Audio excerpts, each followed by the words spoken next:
What's up, Journee Believers? It is your host with the most, Symone Ranaye, and welcome to another episode of Her Journee Within Podcast, where healing looks damn good on you, babe. I finally arrived.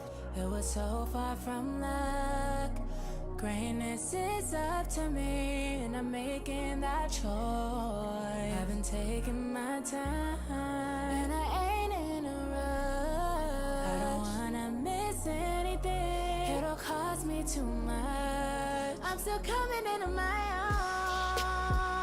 own. And I be This episode is slightly different. For one, I am in my car. I just wanted to come on here and just chit chat with y'all because it's been a little minute and I just feel like we just haven't really been able to really talk for real. The curls is eating. The curls is bouncing today. Y'all like the curls? The curls is bouncing. Y'all, where have I been? So I have definitely been MIA.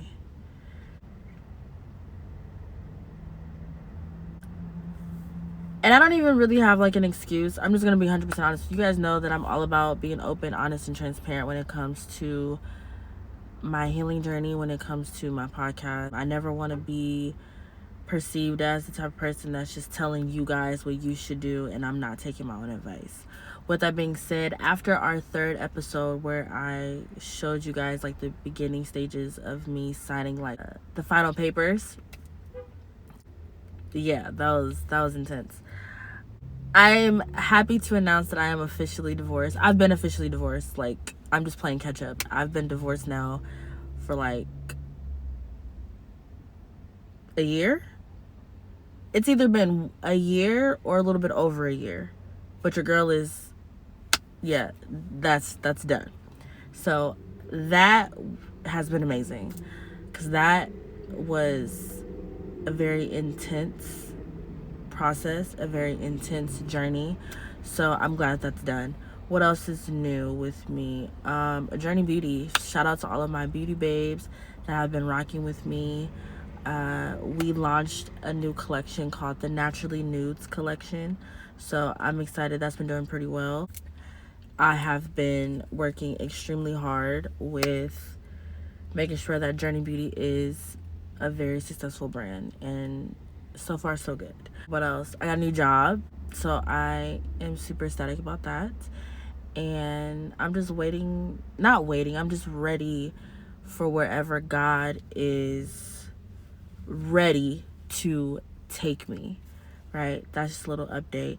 I'm gonna be honest, I had to take a break, believers. I had to take a break because I felt like, holy crap, this is getting real.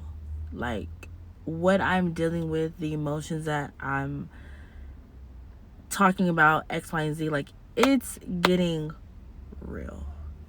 So I was just I need a minute to gather my thoughts. I need a minute to figure things out because no. Today's episode, I want to talk about that point in your life where you have to deal with the things that you don't want to deal with. The reason I want to talk about that is because I am currently in a season where nothing makes sense. And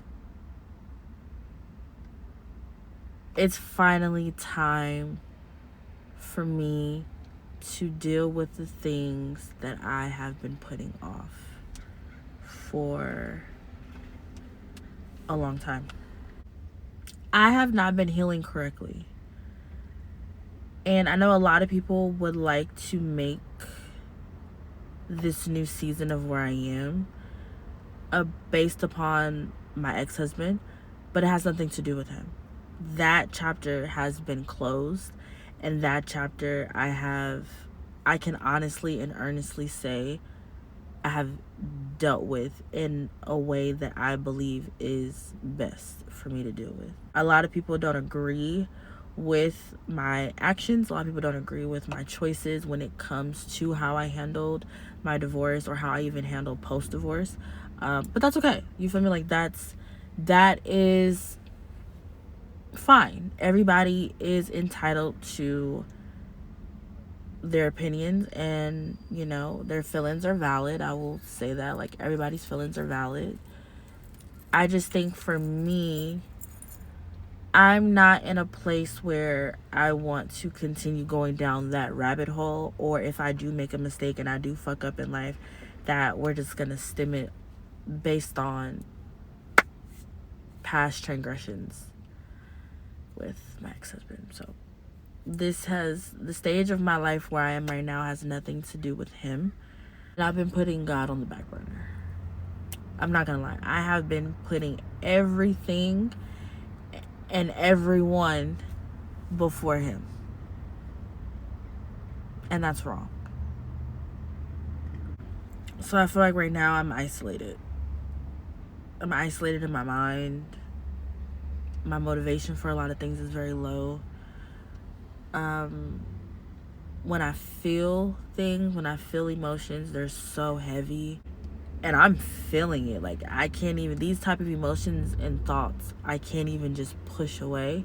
It's like, no, this is what you're feeling, and this is what it is.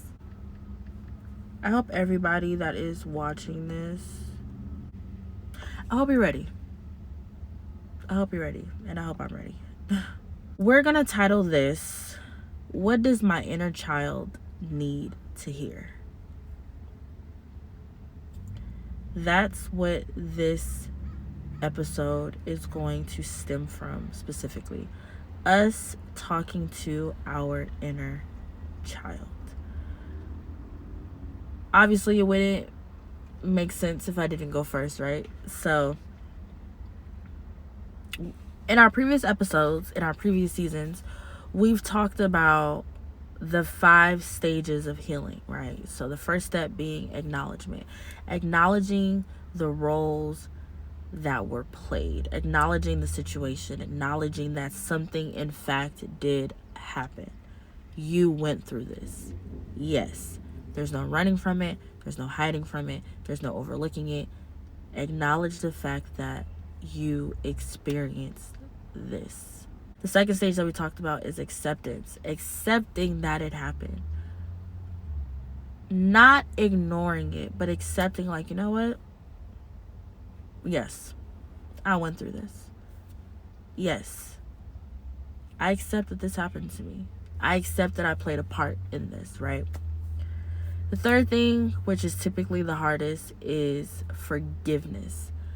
The forgiveness stage is what I consider to be the hardest, because I struggle with forgiving myself with a lot of things, because I feel like, girl, you know better. Girl, you are a lot more smarter than what you are portraying yourself to be. Like, you know right from wrong. Like, there's no way that you allowed this to happen, right? So I'm battling these type of thoughts, and I'm having this conversation with myself, and I'm struggling with forgiving myself. The other party other parties that have played a role, it's kind of easy for me to forgive them, because one, I don't necessarily have to talk to them ever again. I can really forgive you without reconnecting with you. So I forgive you and can mean it, and then never deal with you ever again, right? Like, the last stage is making peace, having peace within that. Forgiveness and peace, I feel like, go hand in hand, because I believe once you truly forgive yourself or someone, you ultimately feel at peace. Like, there's nothing holding you hostage anymore. So peace comes immediately right after the forgiveness. And last but not least, you move on from it. You grow from it. You don't think about it. It's not a trigger for you as much as it would be if you were still stuck in whichever part or whichever phase of healing, right? So those are the 5 stages of healing. Right now, I'm still in the forgiving stage of healing, because I'm struggling with forgiving myself and the things that I've endured, and the participation that I played, and the acceptance of me allowing that. Like, it's like, girl, you knew better, right? But we're gonna dive a little bit deeper into that, and we're gonna talk about what does my inner child need to hear? So if you guys remember in our previous episode, I mentioned at the age of 9, I tried to unalive myself, right? I was severely bullied. That was during the time that my great-grandfather had passed.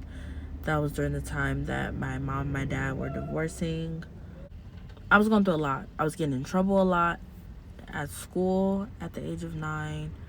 I didn't feel like anybody listened to me. I didn't feel like anybody loved me. Essentially, I didn't feel like anybody cared. I felt like everything in my life was so hard at the age of 9, and I felt as though, and really truly believed, that it would be better if I were no longer here. Without going into too much detail, I tried 3 different things and nothing worked. And I believe it was the 3rd attempt, and this was all in the same night, the 3rd attempt. I just remember like saying, like looking myself in the mirror, and I'm like, it's not working. Why isn't this working, right? And I often have moments, like especially when my birthday comes around, and I treat my birthday with so much love and so much grace, and I think so highly of my birthday, not to be funny, but because I really would not be here if I was successful in the attempts of trying to unalive myself.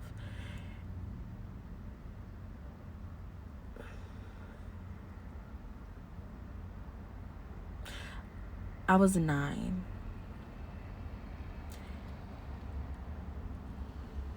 I was 9.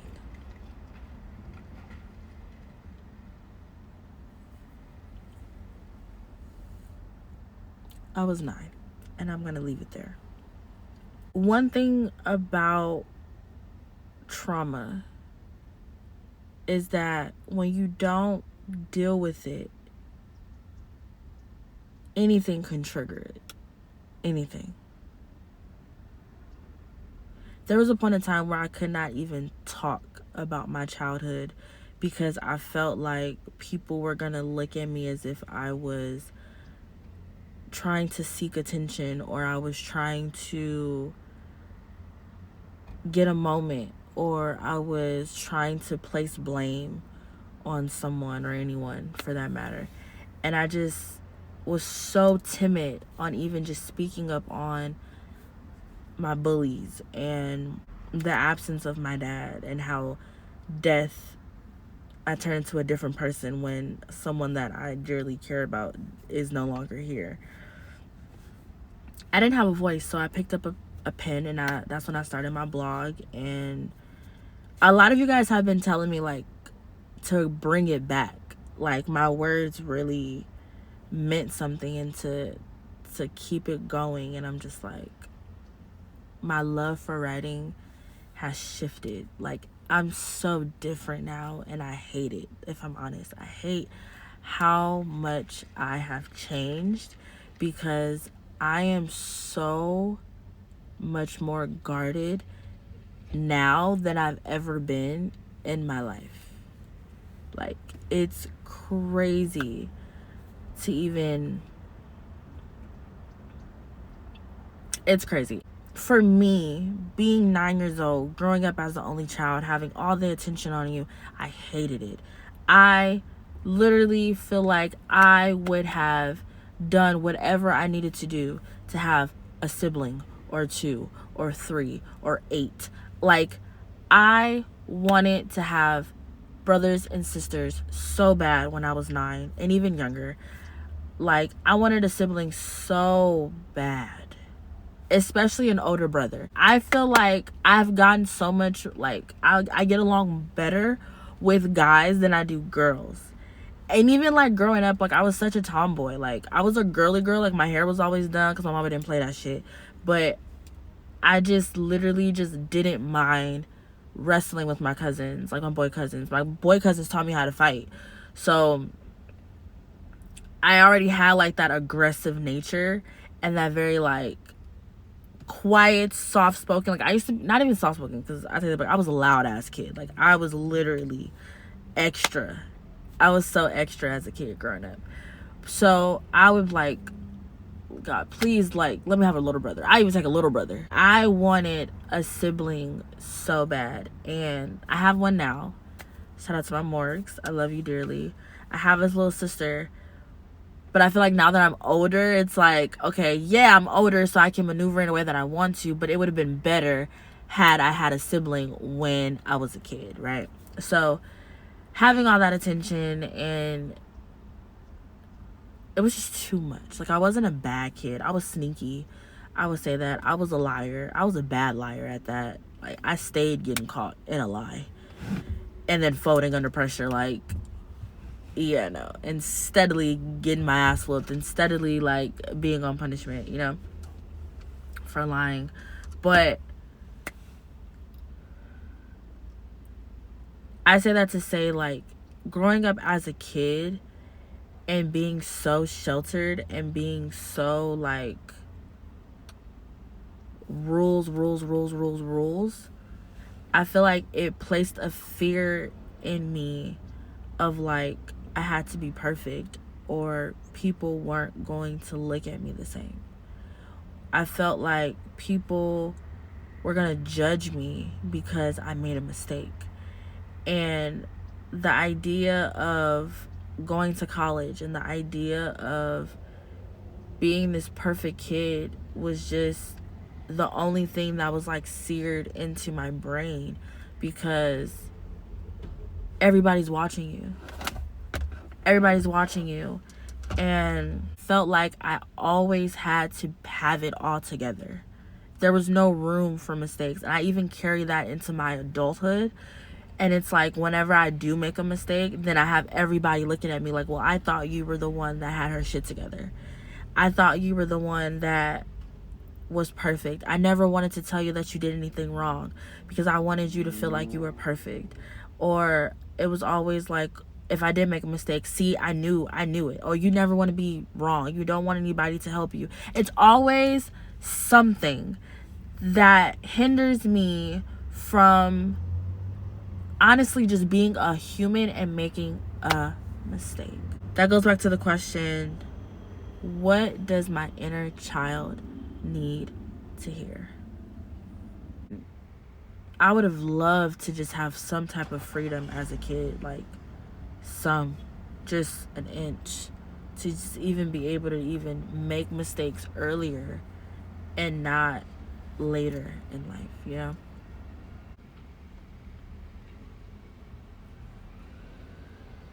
Growing up, I used to feel like nobody was ever going to choose me. I felt like nobody was ever going to look at me and say, her.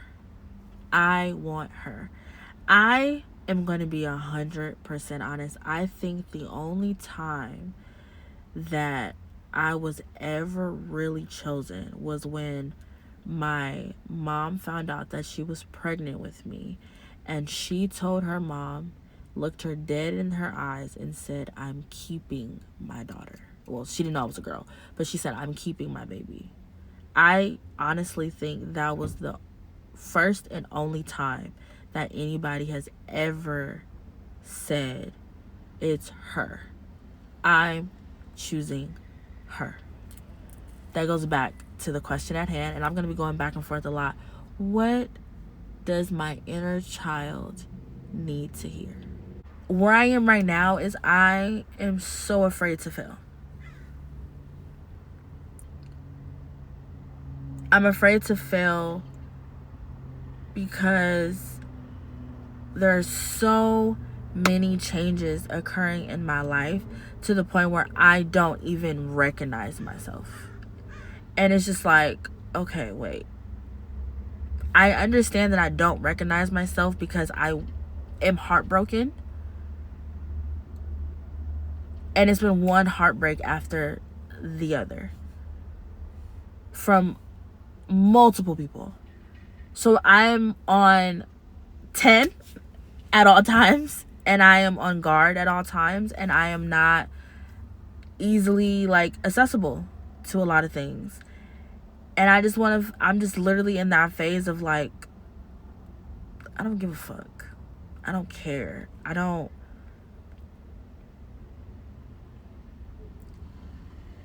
want it. I don't want to have to keep working towards relationships and friendships and family bonds, and I don't want the responsibility anymore on trying to get someone to understand why choosing me is not a bad thing. I have spent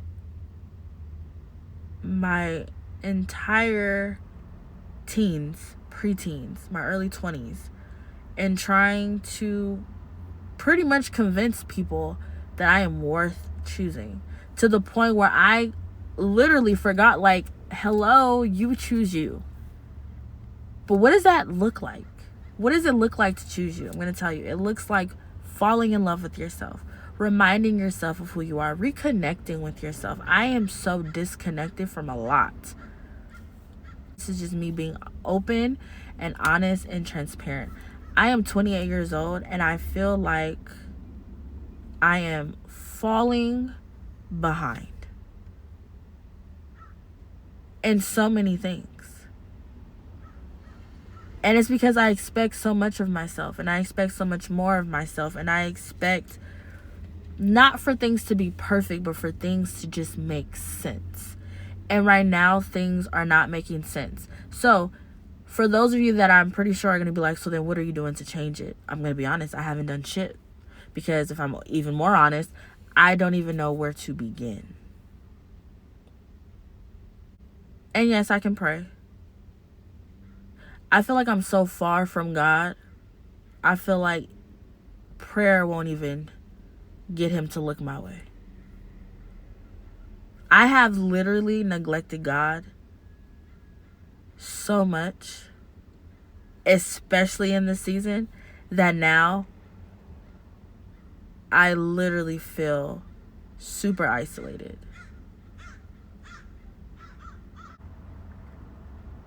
Now, I'm a very spiritual person, so I understand that God will never put more on me than he knows that I can bear. I believe that God loves me. I believe that God is here with me. Because God is a forgiving God. God is also a jealous God. And I told you guys in the beginning of this that I place everybody before him. And I've never been the type to only run to God when things are bad. Because if I can be honest, I don't feel like my life is bad. I just feel like I'm not where he wants me to be. And I'm fighting him. And I have to stop fighting him.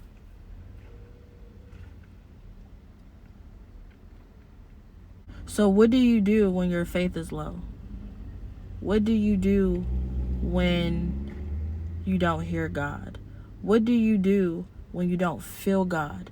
What do you do? Who do you run to? Who is going to nurture you when you don't feel like yourself? Who's going to pour life into you when you don't feel like you? All of these questions run through my brain. I remember I was begging God to make me numb. Like, I just wanted to feel numb. I wanted to feel nothing. And then I spent years trying to convince people that I am worth choosing. And I know what that sounds like. It sounds like I'm a begging ass bitch. It sounds like I don't like to be alone. It sounds like I'm afraid to not have somebody. That's what it comes across as. But when you're so accustomed to people meeting you being around you, experiencing you in all ways, good, bad, ugly. And then you're being who you are. And then they leave. And they never leave quietly. They never leave peacefully. They leave so disruptive. They take something from you in that. And I feel like everybody that has ever left me has taken something from me. They've taken a piece of me with them.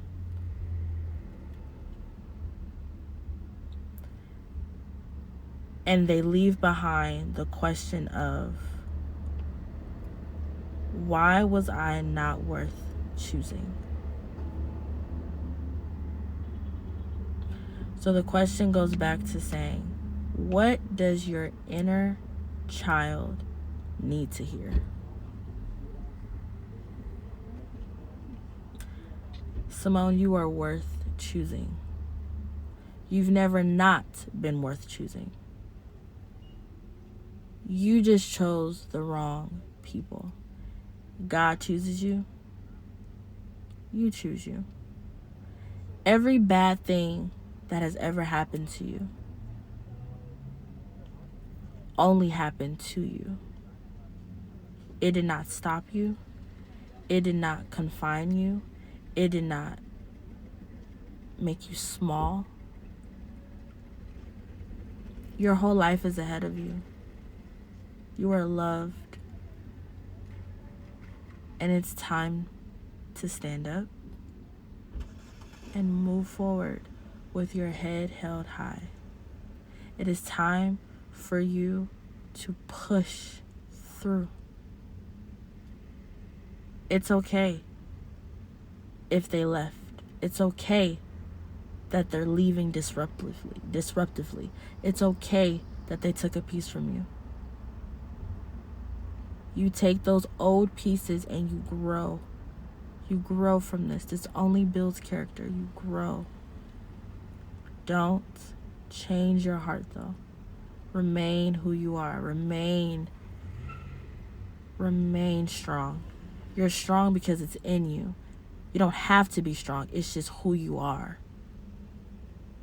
You turn your problems into solutions, and you don't ever give up. Everything that you touch will be successful. You are here for a reason. There is a reason why God kept you here and why you were not successful. It is a reason, and I need you to know that and believe in that. Symone, I love you. You are not a mistake. You're going to make mistakes, but you're not one. You're human, not a robot. Crying is not weakness. Pretending is. Pretending that you're okay with something when you know that you're not is a weakness.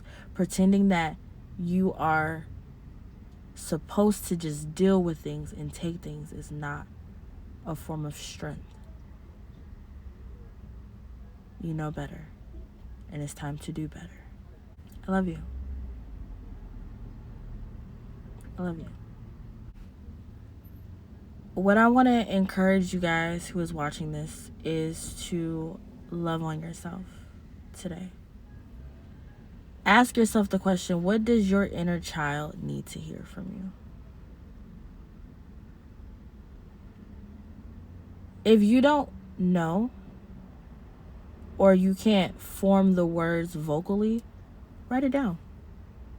Anything that you think that is going to help you pour just a little bit more into yourself and to acknowledge certain things within your past, do it. And I'm going to encourage you to feel whatever you need to. If it's rage, if it's happiness, if it's sadness, if it's regret, if it's peace, if it's confusion, I need you to feel it. Call it out by name. We talked about that. calling things out by name, and understand you're not a victim, but you will walk out of this with a victory. You're not alone. Healing is not something that can be rushed. Healing takes time as long as you're doing the work, and I can admit I have not been doing the work. So I'm here honest, open, and transparently telling you that I am now doing the work, and I am now feeling everything that I kept telling God I didn't want to feel.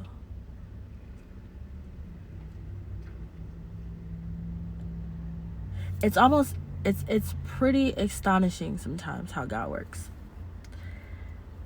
Because the Bible speaks on ask and it shall be yours. All you got to do is ask, right?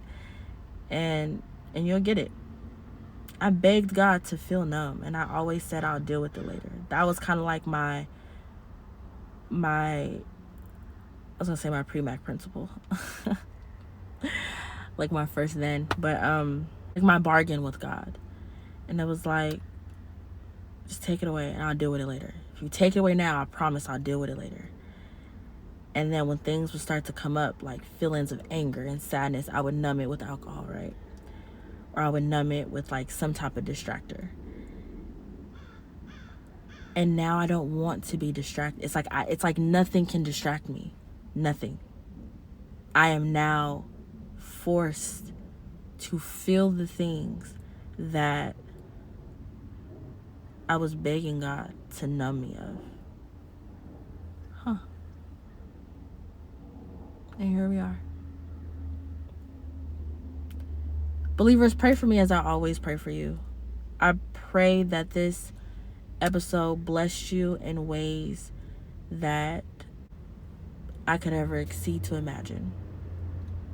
I pray that this stirred something in your mind in a positive way to get you to either begin the process of healing, continue your process of healing, or just even being open and honest with saying, like, you know what? I'm acknowledging that I'm not okay. It's okay that you're not okay. Like I said, pray for me as I pray for you. I am also healing with you. So everything is not going to be perfect, as I am currently going through my own journey. But the beautiful thing about all of this is I am not alone, and neither are you. We are in this together. So God bless you. I love you. And remember, healing looks damn good on you, babe. And as you know, Exodus 14:14 says, let the Lord fight your battles, and you shut your mouth. I love you guys.